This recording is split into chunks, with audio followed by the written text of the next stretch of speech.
পকা অমিতাৰ এই ৰেচিপিটো বনাবলৈ লৈ ল'লোঁ মই এটা পকা অমিতা। গোটেই অমিতাখিনি মই টুকুৰা টুকুৰকৈ কাটি লৈছোঁ সৰু সৰু পিচকৈ।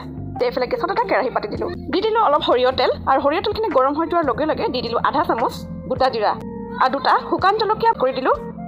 ভাজি হৈ গ'ল, ৰঙচুৱা হৈ গ'ল। এতিয়া মই এড কৰি দিলোঁ দুটা মিডিয়াম চাইজৰ পিঁয়াজ। ঠিকে ভালদৰে ভাজি ল'ম। এড কৰি দিলোঁ 4টা কেঁচা জলকীয়া।